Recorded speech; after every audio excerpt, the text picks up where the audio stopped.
I don't care what you say. You cannot persuade me that mac and cheese is not life. Hello, it's Kaz. Today I'm going to be talking about the books I hope to read in the month of May. Yes, we are already over a week into the month. I am participating in 2 readathons this month. I have a book club and another read-along and just some really exciting books that I need to get done this month that I wanted to talk about. And if I'm being perfectly honest, I haven't yet finished any books in May. I mean, that's like been the trend for me this whole year. I haven't been reading a whole lot, but I do have this nice stack of books that I'm really hoping to finish in the month of May. So let's get started. So let's begin with the books I'm going to be reading for the readathons I'm participating in. So I am joining in on the Asian readathon hosted by with Cindy. That one is a month-long readathon. And I'm also hosting the Breath of the Wildathon alongside my beautiful friend Red. And that one I'm so excited about the readathon. You have no idea. If you haven't seen my announcement video, I'll have it linked everywhere. But it is a week-long readathon and I've tried to overlap the reading prompts as much as I possibly could, just because reading's been a bit of a struggle for me this year. So anywhere that I could double up on the prompts between the Asian readathon and the Breath of the Wildathon, I have done so. So first up, I have a book I don't yet have a physical copy of, and that is Witches Steeped in Gold by Shannon Smart.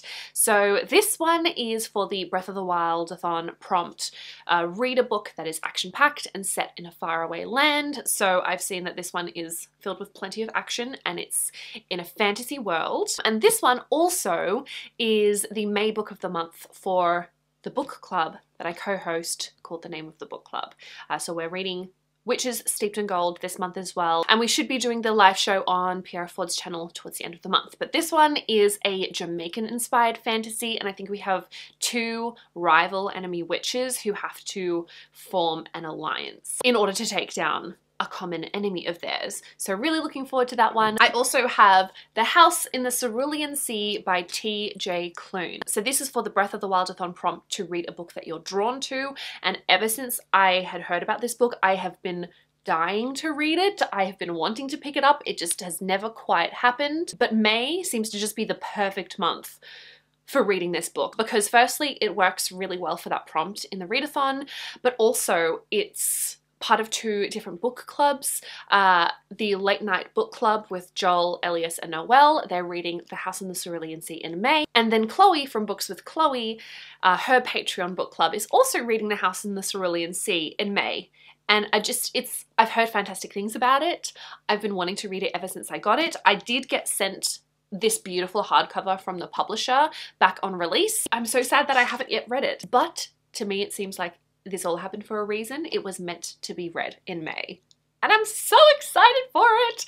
I've just heard that this book is a really wholesome, heartwarming, sweet story following a man who is a caseworker for magical youth, and he's sent off to this island with an orphanage where there's a bunch of magical children, and he's essentially trying to deem whether or not they are dangerous, but in particular whether or not they're so dangerous that they might bring the end of days. It's happening. Guys, I'm so excited for this book. Y'all have no idea. Also, a quick mac and cheese break.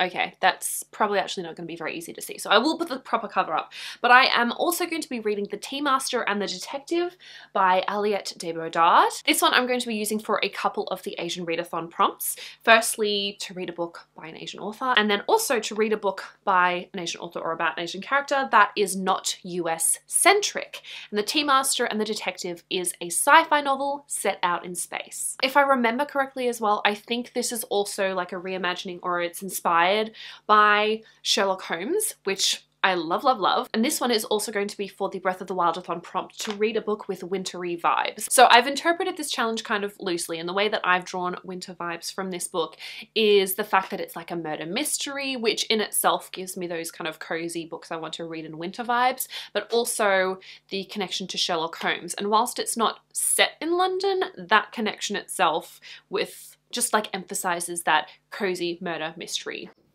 atmosphere. So I then have two options for a prompt, and I haven't yet decided which one I'm going to read. I'm going to kind of just go with the flow and see where my mood takes me. But I either have Wicked As You Wish by Rinch Paco and Forest of Souls by Laurie M. Lee. These two both work for the prompt, the optional prompt for the Breath of the Wildathon, to read a book that has like mythical or supernatural elements. That also kind of encompasses any sort of fantasy elements. Both of these books are fantasy. And these two also work perfectly for the Asian readathon.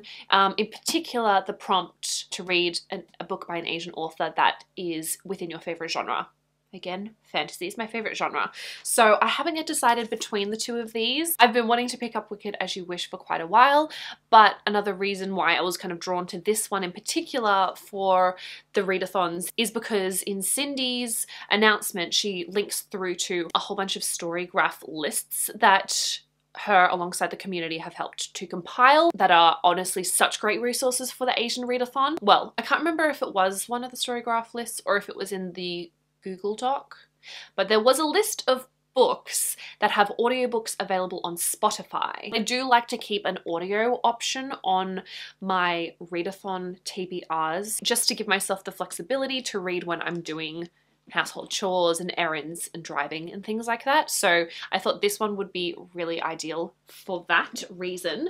And then I also just put Forest of Souls on the list because it's one that I'm very intrigued by, and like given me the spooky fantasy vibes. I really like the look of this one, and I've just been wanting to pick this one up ever since receiving it in, was it Illumicode or Fairy Loot? Not certain, but I did receive it in a book box and instantly intrigued. So yes, I've given myself a couple of options depending on what I'm feeling like at the moment. So we'll see how that goes. The last book pertaining to readathons is Persepolis by Marjane Satrapi. So this will help me complete the reading challenge for the Breath of the Wildathon to read a book that pertains to the passage of time. Again, another challenge that can be interpreted really loosely if need be. But for this one, it is a graphic memoir looking back on Marjane Satrapi's life, her personal history, going back in time. So I thought that worked really well for that challenge. And then for the Asian readathon, the prompt to read a book by an Asian author that is non-fiction. So this is a book that I have been meaning to pick up for the longest time.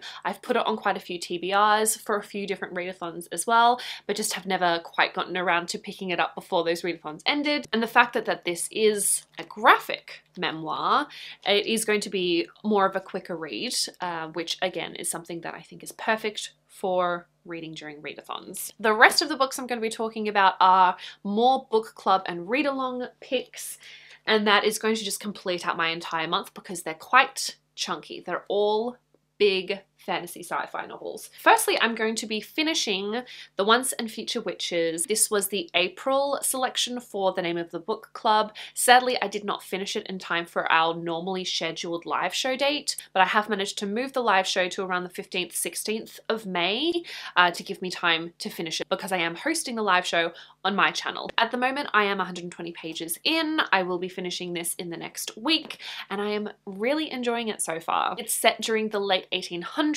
in Salem, and we have the three Eastwood sisters. The sisters joined the suffragette movement for not only just gaining women's rights, but witches' rights too. But there also seems to be a bit of an evil presence in the town as well that's causing some mayhem. And yeah, very much enjoying this so far. So looking forward to finishing that. We also have The Well of Ascension by Brandon Sanderson. So I'm part of the Stormlight readathon, but before we get to Rhythm of War, we decided to finish the first Mistborn trilogy because, as per a lot of Brandon Sanderson's books, he does like allude to or mention things from various of his series, the ones that are all kind of set in the Cosmere. And I think there's going to be some stuff from Well of Ascension and Hero of Ages that pop up in Rhythm of War. So I just wanted to have all of that knowledge already before diving into that one. So that's what we're going to be doing. I'm currently 64 pages into it. I loved The Final Empire. A little bit terrified to see what's going to happen next, but we will get there. And we will be doing a live show for this, not sure on whose channel, but I am doing this read along alongside Catherine, Becca, and Jade, and we've been having a great time talking about all of the Stormlight Archive books. And then obviously now touching on the second and third in the Mistborn trilogy.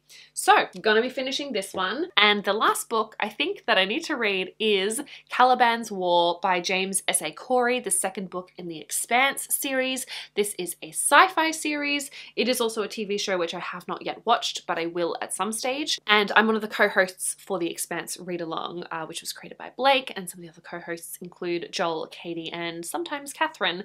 So we did our first live show for the first book in the series, Leviathan Wakes, on Blake's channel like a week ago, and I really enjoyed the first book, so I'm very excited to continue the series and see what happens next. It's a very action-packed, high-stakes sci-fi novel. Humanity has kind of moved out into space. There are colonies on Mars and out in the asteroid belt, and there's a lot of tension between these various colonies. Like I said, really enjoyed the first book, so thrilled to be continuing with the second one in May. That is my TBR for the month of May. Quite ambitious, a lot of really chunky books, but also a lot of really exciting ones. And I'm really looking forward to be participating in a couple of readathons. If you wanted to know more about any of the readathons or read-alongs or book clubs that I mentioned, I'll have all of the links in the description below in case you wanted to join in and participate with any of those as well. But that's all that I have for now. I am going to continue eating my now lukewarm mac and cheese. But thank you guys so much for watching. I hope you enjoyed this video. I'll see you very soon in a new one, but until then, I will talk to you in the comments. Bye!